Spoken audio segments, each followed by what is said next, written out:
Pat, that's great. Mikey, can you go ahead and call the roll for me, please? I'll call the roll for you. Mr. Beard. Here. Ms. Duncan. Here. Mr. Edwards. Here. Mr. Franklin. Here. Mrs. Frost. Here. Mr. Hosseini. Here. Dr. Marshall. Mr. Martin. Mr. Perez. Here. Ambassador Rude.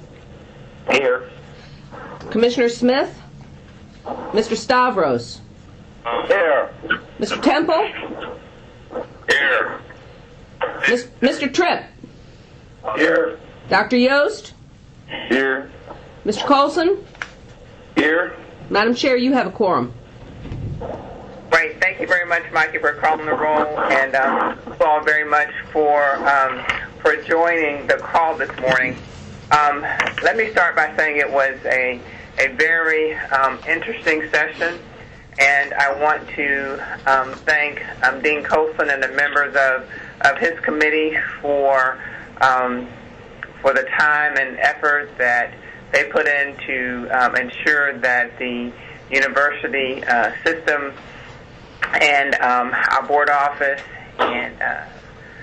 was adequately covered and treated fairly.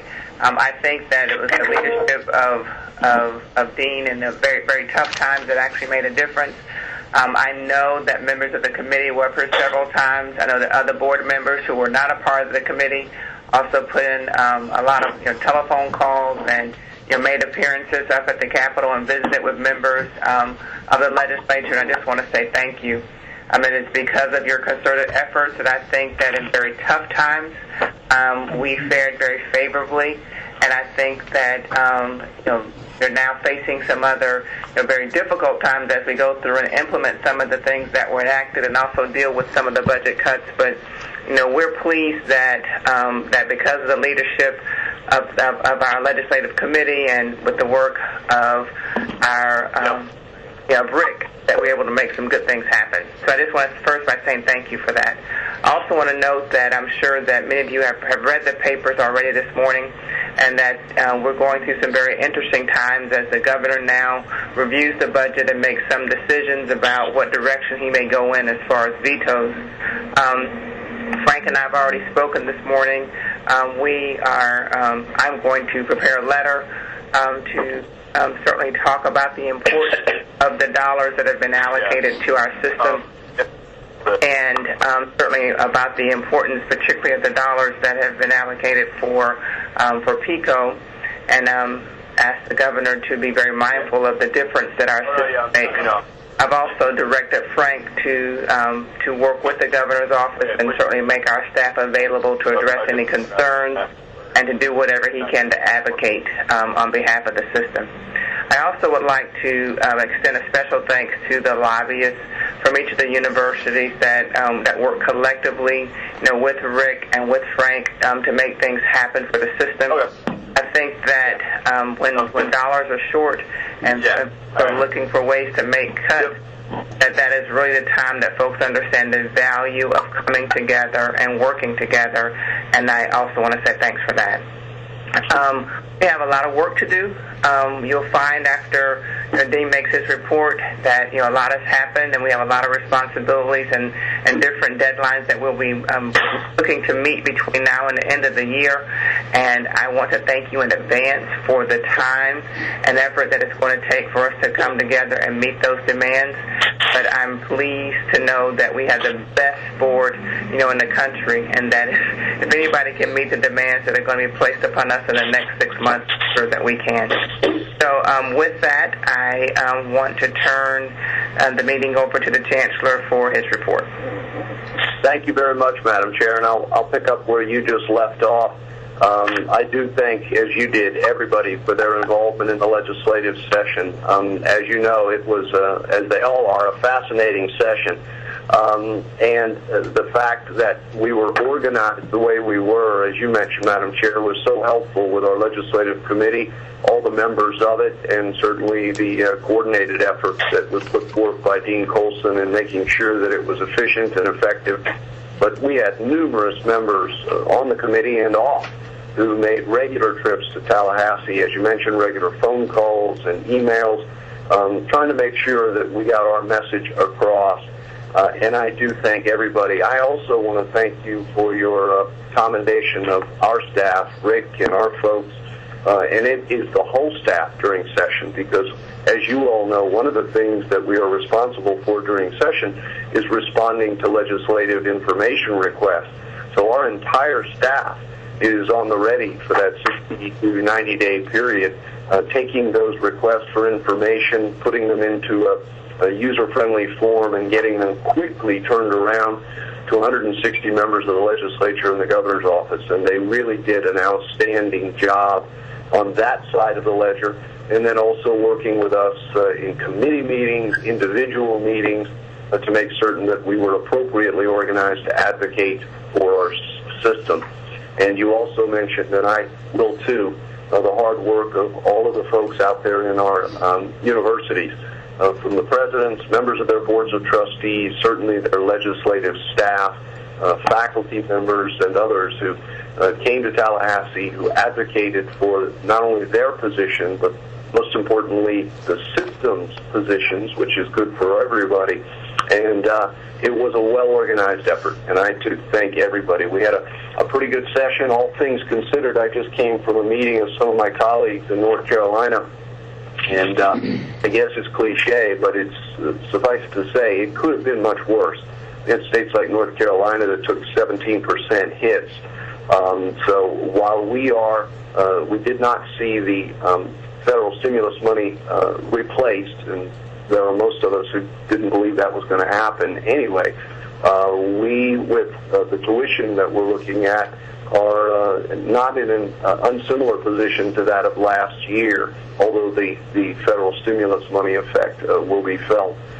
So having said all of that, we're thankful that it could have been worse. As the chairwoman mentioned, we'll be reaching out to the governor's office on all of the issues surrounding our state university system now that the process has transitioned from session to the governor's office, and working with them to make sure that they have all the information necessary to make good decisions as it relates to the state university system and our budget and substantive legislative issues. I know that Governor Colson's going to go through those issues with them. One I did want to pick out to change gears is the Higher Education Coordinating Council.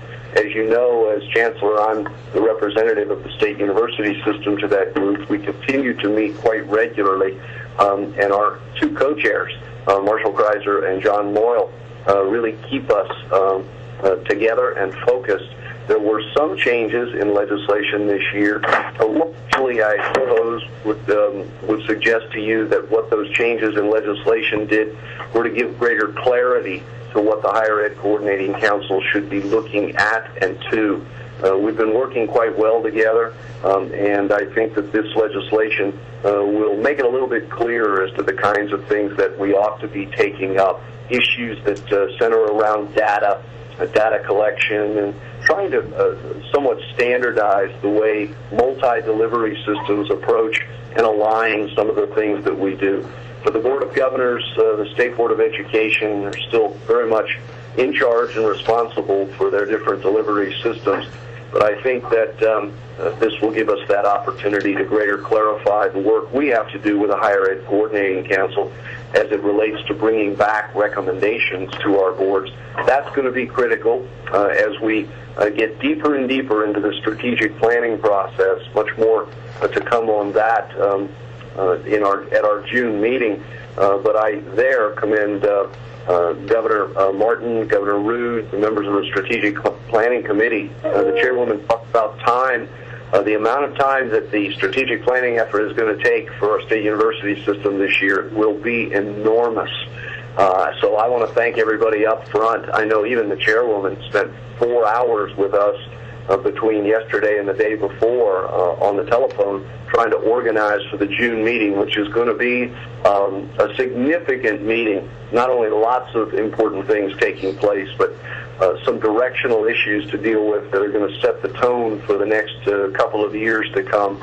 So I thank everybody for their work on session and ask everybody to prepare for that June meeting. It is going to be robust, very important issues on work plans, differential tuition, strategic planning issues, and many more.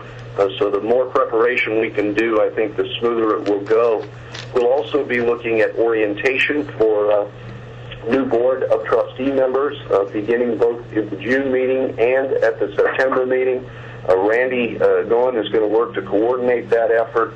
That we worked with the chair and with Governor Husseini to make sure that even those members who were appointed by the governor and some who were appointed a while ago, as much as a year ago, still have an opportunity for an orientation experience, and we're going to be dovetailing those with our next two meetings in June and then again in September to give them a choice to try to work with their schedule, but also make sure they have an orientation opportunity. We know that we are going to be losing at the end of this month Eric Smith. That's not only important because, as I've told you all, he's been great to work with as our Commissioner of Education, but it is going to mean a significant transition, not only for the Higher Ed Coordinating Council, as the Commissioner sits as a member of that, but in all of the work that we're going to be doing on our seamless system, working with pre-K through 12, as well as the State Board of Education and working with the Florida College System. According to the latest reports, there are a half a dozen or so significant persons interested in the job of Commissioner of Education, and the State Board of Education, which has seen some transition of its own, is going to be this summer making a replacement choice for Commissioner Smith. That'll be important to all of us. On that score, Kathleen Shanahan, who many of you know, was elected yesterday as the chairperson of the State Board of Education. Bobby Martinez was selected as the vice chair, and they received a new member from the governor's office who actually comes out of Jacksonville, who will now be serving, and I believe they still have one opening still left on the State Board of Education. So we will be looking to those changes and working very closely with the State Board on many of the changes that are going to impact all of us working forward. Another member of our Board of Governors I wanted to mention, and that is Dr. Yost. I had the opportunity the other day, as I like to meet with the Faculty Senate presidents in Tallahassee, just to make certain that all of those important people who also represent all of our faculties around the state are not only in the loop, but have an opportunity to ask questions about where the Board of Governors is going, what kinds of system issues we're dealing with. We had a chance to talk about some of the legislative initiatives that came out of this cycle, but I want to thank Dr. Yost for coordinating all of that. It really is a great opportunity to speak with and listen to some very important people in our system, and that's our faculty representatives, who are then the conduit back to all of our faculty members around the state. One last recognition is Gallup Franklin. As you know, Gallup is going to be leaving us very soon. He is actually, if you missed the dialogue earlier, calling in this morning from Miami, where he will spend a year doing his clinical rotations in the pharmacy program there. Pat Frost says take Gallup under her wing and teach him about what is Miami, and nobody knows it better than Pat. But we continue to be very proud of him. I had the occasion at the Governor's Mansion last week to MC the program recognizing all of the gubernatorial fellows from around the state of Florida. Gallup was unable to be there because he obviously was in Miami doing his rotational work. But Gallup, I just wanted you to know how very much I enjoyed being with your mother, your grandparents, and even in your absence took the opportunity to recognize you, not just for your work as a student government leader and a student and scholar, but also as you have served the Board of Governors so very well. And we thank you so much for all of that. We continue to be very proud of you. Wish you nothing but the best down there in Miami. You're not only going to be a good pharmacist, you're going to be a great pharmacist. So Thank you very much for those kind words. I will stand down, Madam Chair, and turn it back over to you and the board.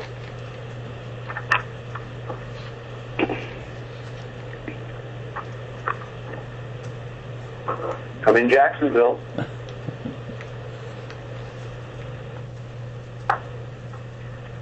Madam Chair? Oh, my phone was on mute. I apologize.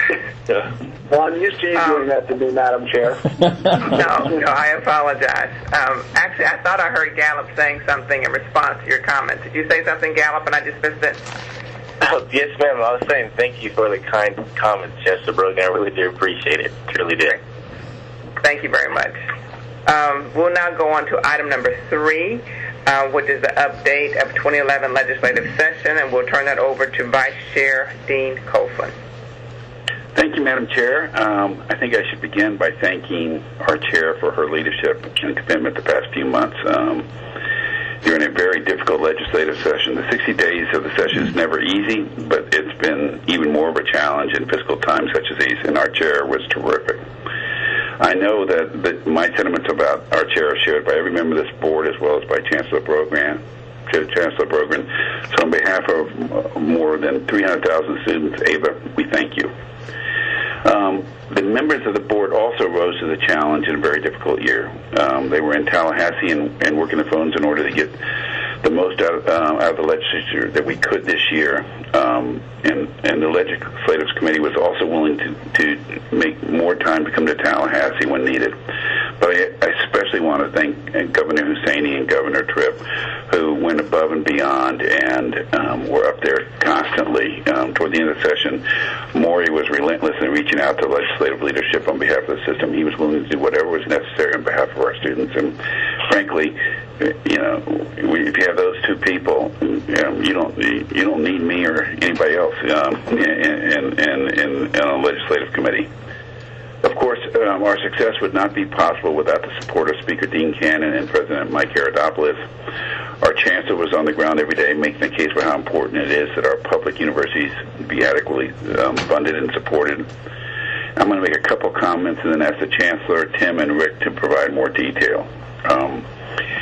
You're all aware that our budget for this fiscal year included $140 million in stimulus funds, which we did not expect to get back. We have been preparing for that eventuality. Even so, it is very difficult to go into the next fiscal year without that money.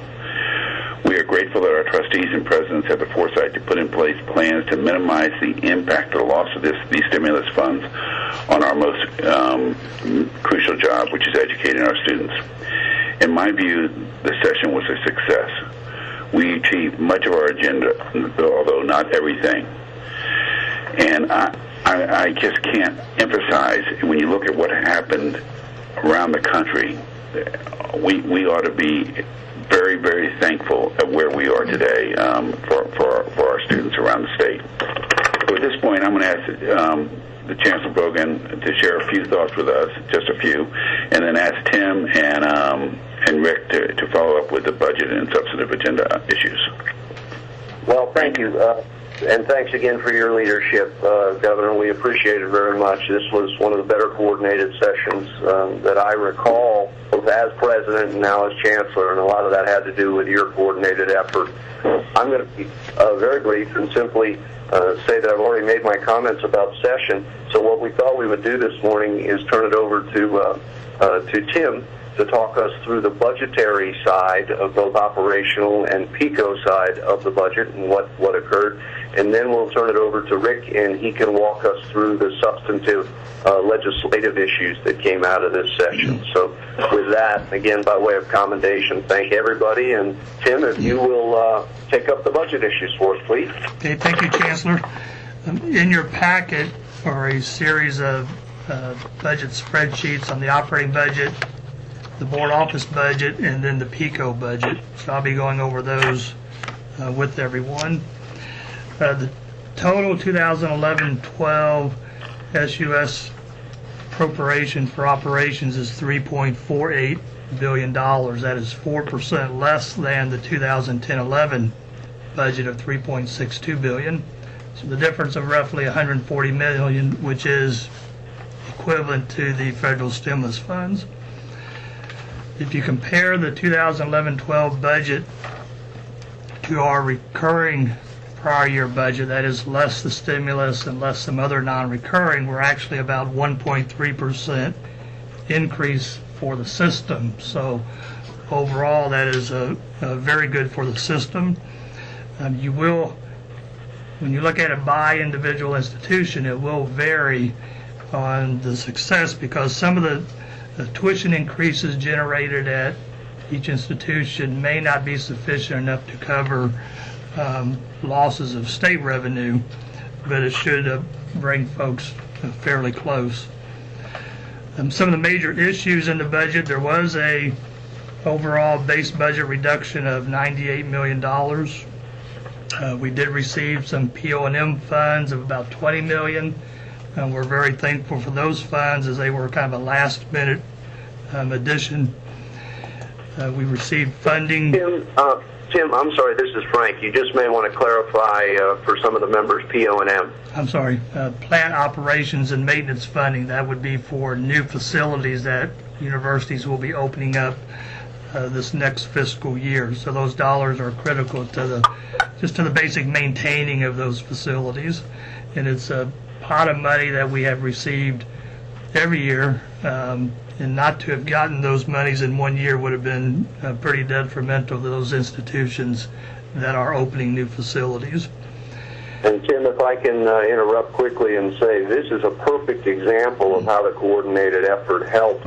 When we found out that for the first time ever that $20 million had vanished from the budget for those plant operation and maintenance dollars critical to us, we called Governor Colson, we called Governor Hussaini and others, and they went right to work with us, and we were able to make a compelling case to the leadership that they needed to be restored, that we were desperate for those, and they were. And that's a perfect illustration of how great the members of the Board of Governors were in helping this. And again, commendation, as Governor Colson said, especially on this one, to Governor Hussaini. He really stepped up and saved the bacon on this one. We also received continued phase-in funding of $4.4 million for the UCF and FIU medical schools. That was included in our original LBR. And the legislature increased base tuition 8%. They included in their budget the assumption of a 7% differential increase. And as we know, this board will be taking up that issue at their June meeting. The legislature also assumed an 8% resident, graduate, and professional tuition increases. Not all of our institutions will probably raise graduate and professional tuition that amount. Some may go over than that, but that is built into the legislative budget assumptions. There was also some other special issues in the budget, which are shown on page 1 of your packet. A significant one is a reduction of $1.2 million in the Florida Center for Library Automation funding, which is going under an extensive review by the Library Task Force. So those are kind of the major issues related to the SUS operating budget. And briefly going to the board budget, which is on page 2. Our budget is $5.7 million, which is down 7.6% from the prior year. We are losing one position and about $500,000, but overall, compared to what it could have been, we're thankful for that budget. Then finally going to PICO, which starts on page 3 of your packet. There's an overall appropriation of $137 million, of which $26 million is for utilities infrastructure, $13.8 million is for repair, renovation, and remodeling, and then $97 million is for various projects. So we're really thankful to have the infrastructure money, because back in March you'll recall that at the time they were estimating zero PICO money. So to come up with any PICO at this during session was just great for our institutions. So Governor Colson, that concludes our budget report. Thanks, Tim. Rick, you want to go through the substantive stuff? Yes, sir. Thank you, Governor Colson. Board members, let me first talk about the appointees that were up for confirmation during this session. All but 2 of the boards appointees were taken up by the Senate and confirmed. We had one from the University of North Florida and one from Florida International University that not considered by the 2011 legislative, by the Senate. And also, in addition, the governor had some trustees who were confirmed, so a total of 25 trustees were confirmed by the 2011 Senate. And there were also a couple of provisions related to salaries, one for the state university system. Currently, the law allows up to $225,000 of the university president's salary to come from state funds. That amount was lowered to $200,000, and in addition, the amount that could come from state funds for administrators was set at $200,000. Both of those will be effective with this year and expire on June 30th of 2012 for the coming year. And in addition, the Board of Governors had language that limits the salary from state funds for any board employee to no more than $200,000. And that provision also will expire on June 30th of 2012. So for the coming fiscal year, there's a $25,000 reduction in the amount that can come from state funds. Now, the board had a substantive agenda, too, that it voted on, and we did fairly well on that. Probably the biggest thing in that agenda was to deal with concurrency, as that we seek to restore the funding source that would provide for the infrastructure improvements, the off-campus infrastructure improvements related to university construction. We were not able to get that funding restored, and the trust fund itself will be eliminated. We did representatives from the cities and counties and plan to meet with them over the summer to address that issue. Secondly, there were several provisions in law that currently require that the board adopt rules when implementing certain provisions in the statutes. And we were successful in getting 8 of the 10 of those changed to recognize the board's regulation process. The 2 that were not taken up, approved, a personnel issue and child care. And it seems that probably legitimately so, we'd have to deal with those individually, talking with the legislative staff this summer, and so we do plan to do that. And the last thing on the board's agenda, substantive agenda, dealt with summer term attendance. Current law says that if a student comes to the university with at least 9 credit hours from an accelerated program, that they cannot be required to attend summer school. Accelerated programs include things like advanced placement, or AP, and international baccalaureate programs.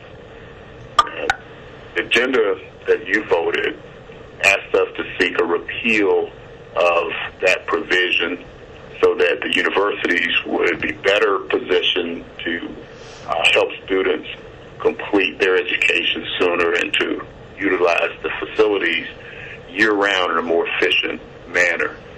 I have to say that was approved, so there will be a repeal of the section of the law that has that prohibition.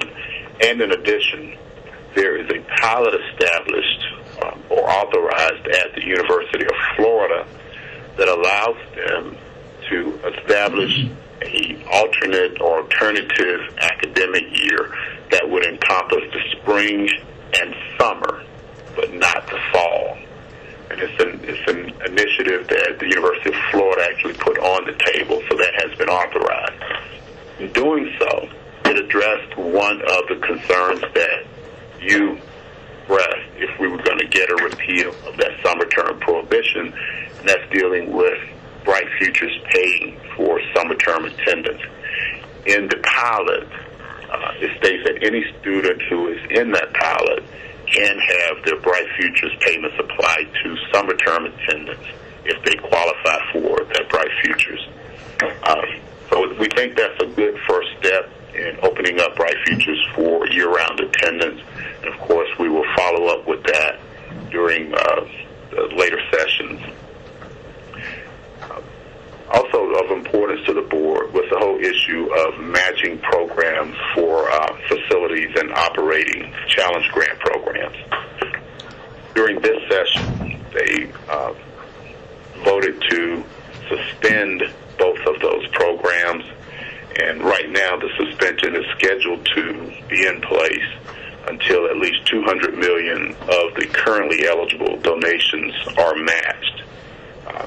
And so we'll have to see how that plays out. We will, of course, continue to talk with legislative members about the importance of those two programs and seeking to get those funds matched, particularly because we want to continue to have those funds available for the good purposes for which they are donated. And related to fixed capital also is a provision that would authorize universities to spend carry-forward money from the current year's operational appropriation for fixed capital projects if they are being spent for a project that has been authorized for a new campus, and that could be a branch campus. So we'll continue to let you know how that progresses. Now, there were two issues that came up that failed, but I thought it important to bring to your attention. One would have changed how the student representative is selected to the Board of Governors. Currently, that representative is chosen by the Florida Student Association by a vote of its body. The proposal would have eliminated the students' involvement and allowed the governor to make that appointment. And of course, the constitutional amendment in 2002 just created the current format, and so we thought we need to allow time for that format to manifest itself and for us to work through all the changes that were required as a result of it, and that is occurring. So we're hoping that this format will be allowed to work, and so we did our best to educate the members on why it was important to not seek a change to the governance of the university system, given all that has occurred in the last 10, 15 years. And of course, they heard us, and that bill did not pass. In addition, there was a bill that originally would have allowed guns on university campuses. And of course, our university police chiefs were extremely concerned about that matter and came to Tallahassee to address committees to explain the public safety concerns that they have. And of course, Chancellor Brogan and committee members, the legislative committee members, were very supportive of what our chiefs were telling us was important for the safety of our students. And during those discussions and committees, various committees, the provision that would have allowed guns on university campuses was amended out. So the bill passed without having those provisions. So we're very grateful to our police chiefs for their hard work on that issue.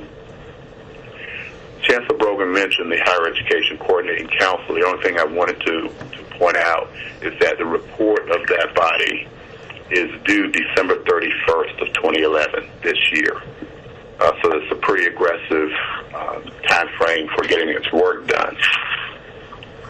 And related to fees, there's a provision that will allow universities to use a portion of their tuition differential set aside for need-based aid for other undergraduate purposes, as long as the university has met all of the tuition and fee needs of its Pell Grant recipients. So that's a change in the way that 30% has been treated to now. So I wanted wanted to point out to you that change, because I know you're very concerned with how our students are able to pay for a university education. Chancellor also mentioned the library automation project, and Chancellor Brogan and Chancellor Holcomb were successful in asking the legislature to allow the university system to work with the college system to come up with a joint library organization. The report for doing that, recommendations are due by January 1 of 2012. And so the committee, the task force, is already working toward that end. And, of course, we'll keep you informed of the progress. And just as to close out, there was a utilization study required by the legislature of the State Board of Education and the Board of Governors. And what they want to know is how much of our facilities are being used in evenings and weekends. And Chris Kinsley of our office will be working with our universities on your behalf and with the State Board to complete that report. The report is due to the legislature by January 15th of 2012. And with that, those are the major things substantively that came out of the session, and I'd be happy to answer your questions on other issues that might be of interest to you. Madam Chair, I have two quick comments, then I'll wrap up, or you can open it up for questions. One is, Tim and Rick were great during the session. I mean, and I'm sure they have lots of other people who were great too, but they're the two people I dealt with most, and I highly commend the effort they put in during the session, and they've been very responsive and terrific. And my other observation is the political leadership in the House and Senate are very, very supportive of higher education, and the fact that we ended up where we are in a very tough year where they had to make very difficult decisions reflects that support. And I think we all owe a debt of gratitude to that leadership, to the leadership of both the House and Senate. And I turn it back to you, Madam Chair. Thank you very much, Dean, and thank you very much, Rick. Members of the board, do you guys have any questions? This goes Stavros. I want to commend everyone who has accomplished what you have accomplished this year, because this has been an extremely tough year. You recall I did everything but get on my knees like Al Jolson and plead for matching funds, and I know they've been suspended, but when I realized that the consortium of education foundations of the state of Florida, which is K through 12, is losing its $1.4 million matching funds, a small amount of money, this is a tough year. And I think what's been accomplished by the Chancellor and everyone else and Dean Colson, you're all to be commended. I think a lot was accomplished. Thank you. Thank you very much, Gus. Any other comments? Madam Chair, this is Frank, if I might. Whenever you start to name people out of 160, you're going to leave some off, and maybe Rick can help me. But just for the members, I want them to know, first of all, how much we appreciated their support as it relates to our staff. That sounds, in the scheme of things, such a small part of this, and in many ways it is. But your staff, that of the Board of Governors, is critical so that you can fulfill your constitutional requirements.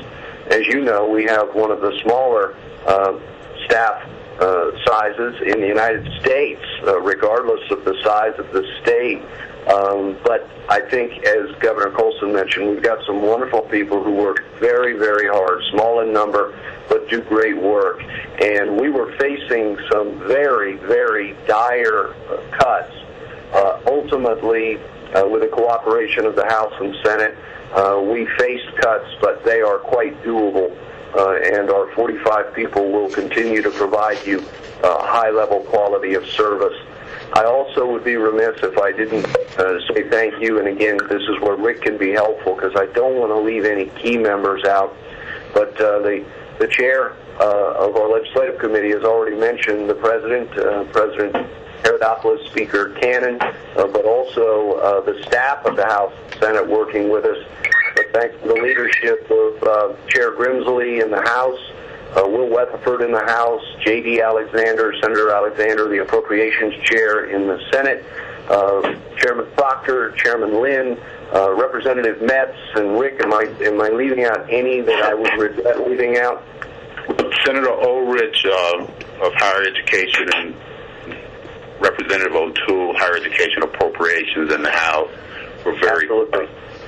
Yeah, absolutely, and there are others, but those were some key members who really helped us help the system, and thank you again, Governor Colson and Madam Chair, for the opportunity just to do that. Back to you, Madam Chair. Thank you very much. I know that I started the conversation with Frank and the staff this week. Please keep in mind, guys, that session starts early in 2012. That is, they will actually start in January, so that means that we really don't have a lot of time to start thinking ahead, or a lot of time to plan for 2012. So, Dean, if you guys can just take a little time off, like maybe a day, and then start getting back to work and planning and thinking about, how it is that we prepare and do our work in the summer and the fall of 11 to ensure that our system is again protected and that we get the best results possible out of 12. So I just want to again thank you guys for 11, but also gear you up for 12 because we have a lot of work to do in order to meet the demands that were placed on us by the Higher Education Coordinating Council, but also to get the system back together, review our system goals, and prepare for the 2012 session.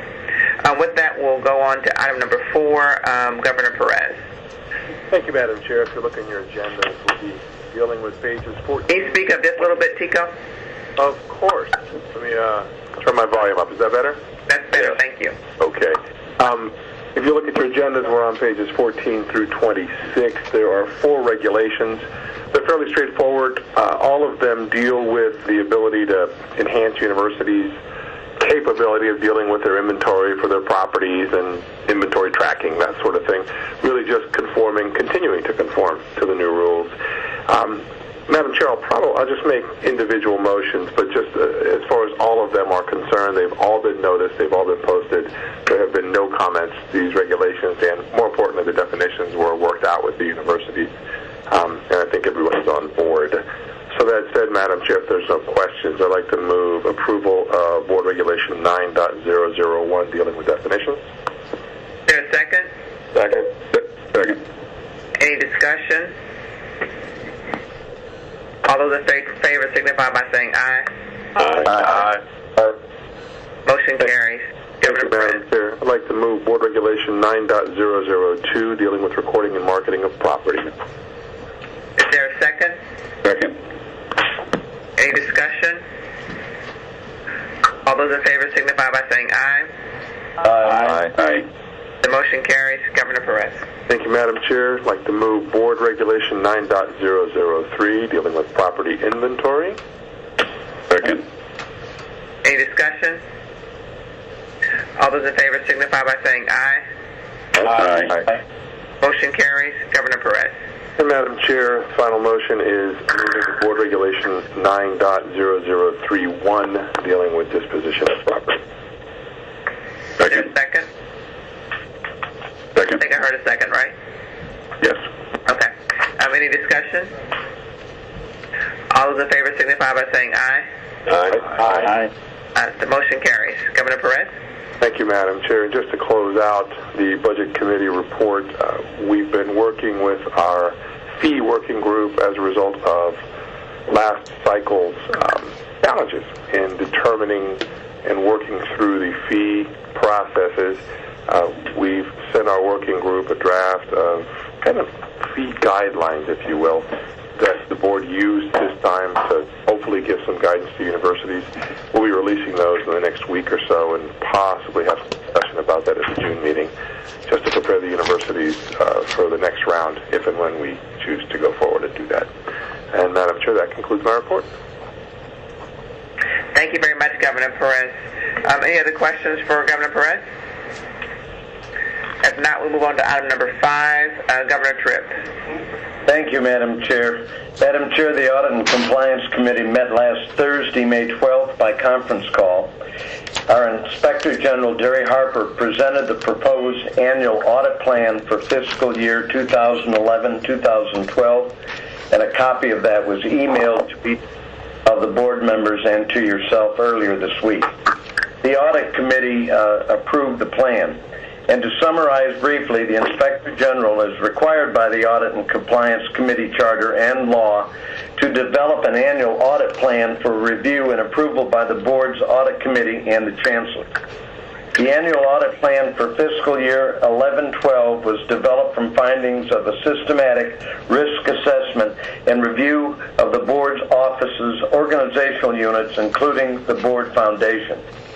Derry and his staff relied upon other resources, including the Regulation Compliance Review Database and responses to risk assessment questionnaire, as well as Auditor General reports.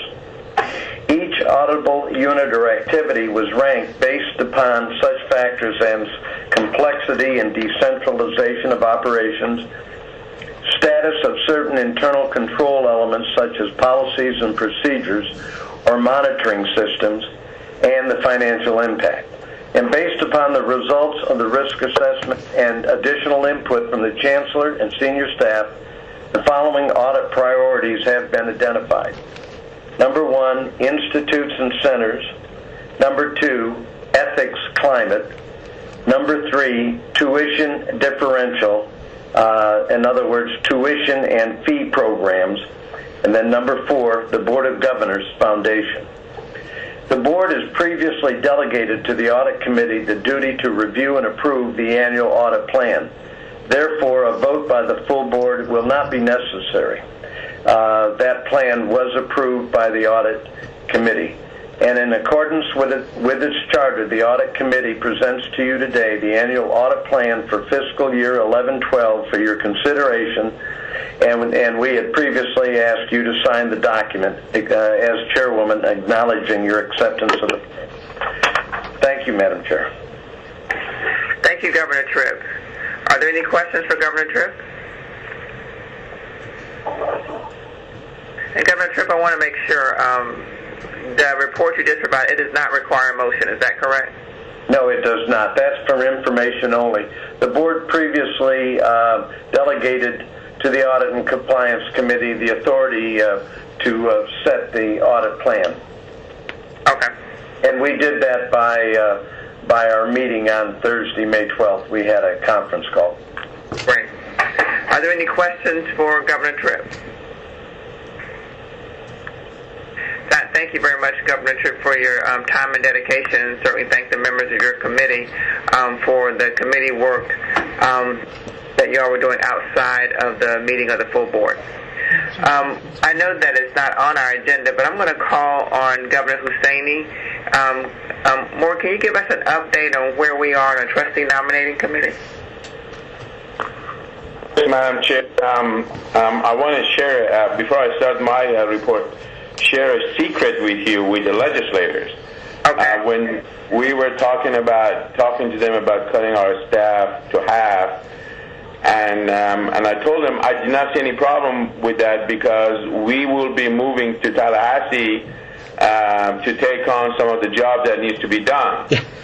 And since we can't afford to get our own place and there is not room available while the session is placed, that we would like me and Norman Tripp to move in with them, and we don't have any problem to use the couch.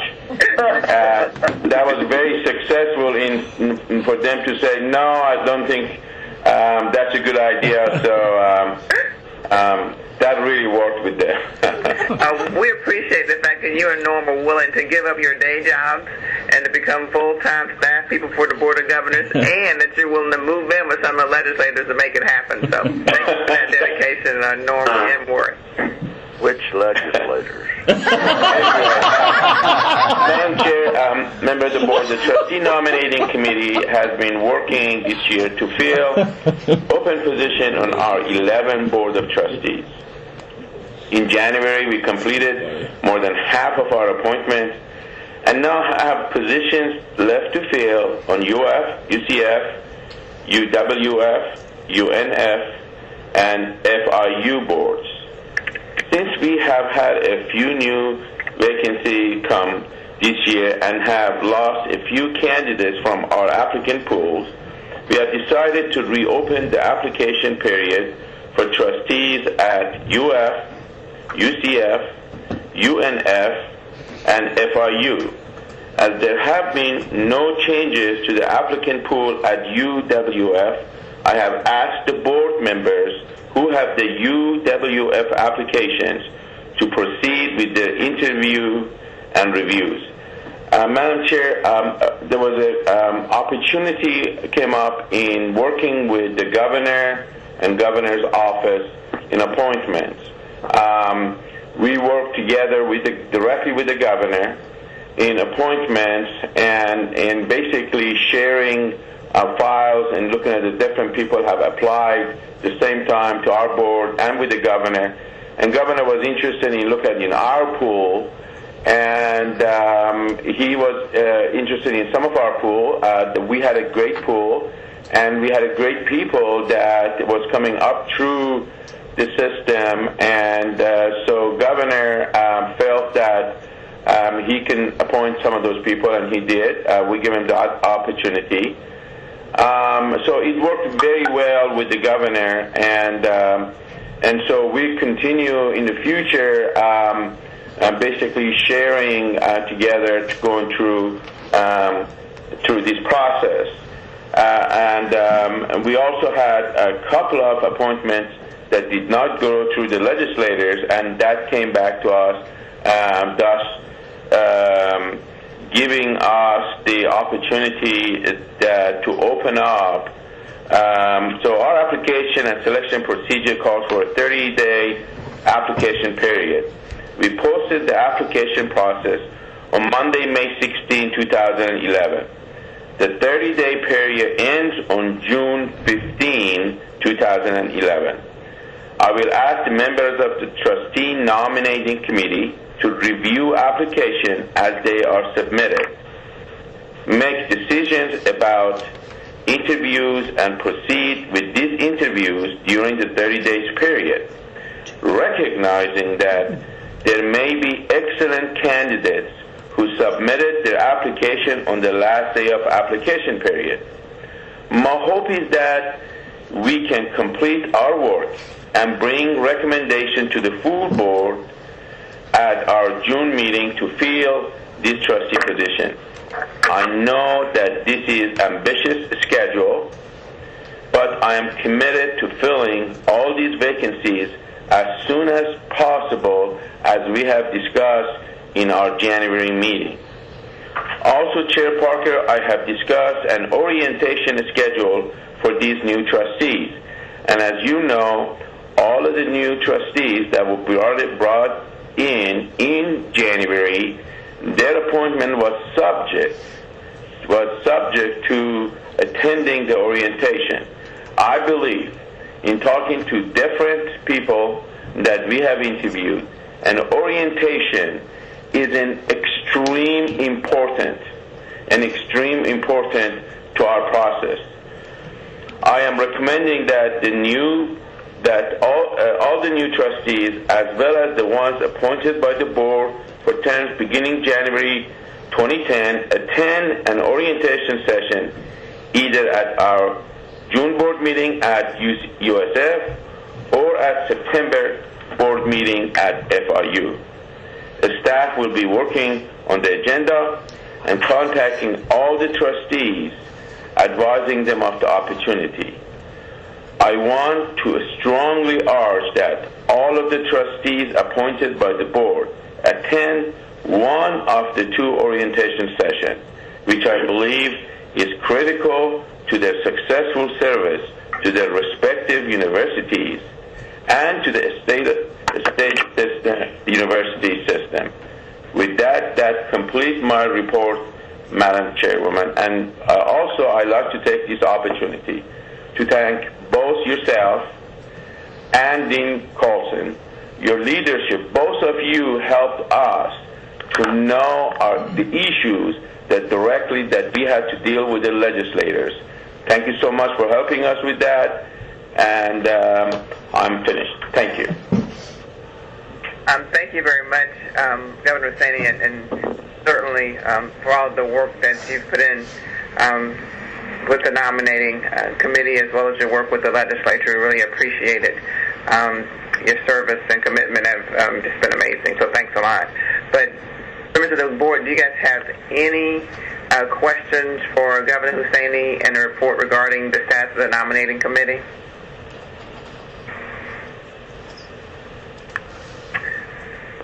Thank you very much, Maury. I appreciate that. With that, please note that our, as Maury mentioned, our next meeting is in June, and it's at the University of South Florida. The preliminary agenda is showing that we will start on Wednesday.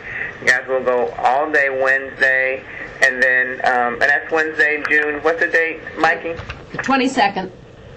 Wednesday, June 22nd, and we will go most of the day on Thursday. So I know that sometimes it's difficult for you all to devote 2 days, but I'm asking if you would plan to be there all day Wednesday and basically all day Thursday.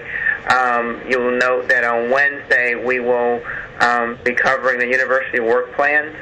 And I know that the first time we did this, we took 2 days because each university was given an hour. And this time we'll be giving each university 30 minutes to cover their work plans. So that will take all of Wednesday. And then we also hope to at least do some committee work at the end of Wednesday as well. And then on Thursday, we will start up again with additional committee work, followed immediately by our board meeting. We'll likely also schedule a foundation meeting in there as well. So we have a very busy 2 days in June. It may also require some of our committees to have some conference meetings leading up to the June meeting so that we can make the best use of our time when we're coming together face to face. With that, I don't think that I have anything else. Frank, do you have anything else?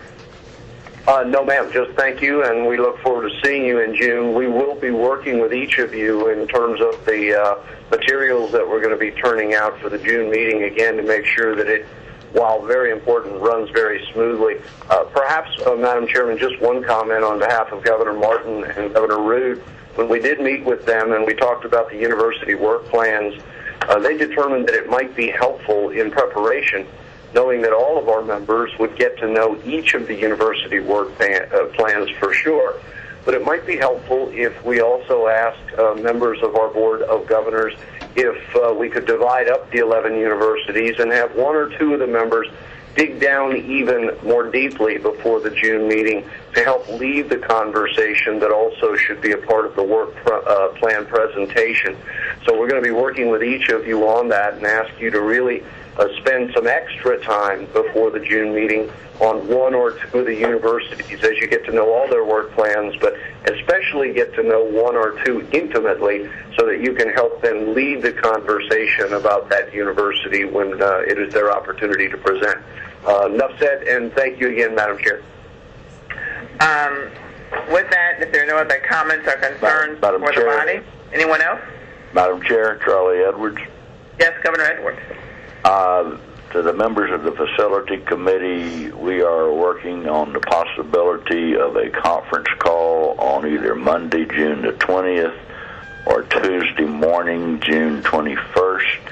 If you have a preference on those dates, please contact Chris Kinsley in the office, and our agenda, we have 3 bond proposals. All are compliant. We don't know of any problems. Should be short. We can save the whole board some time. So please contact Chris and let him know your choice of dates, please. Great. Any other questions or concerns? With that, meeting is adjourned. Thank you.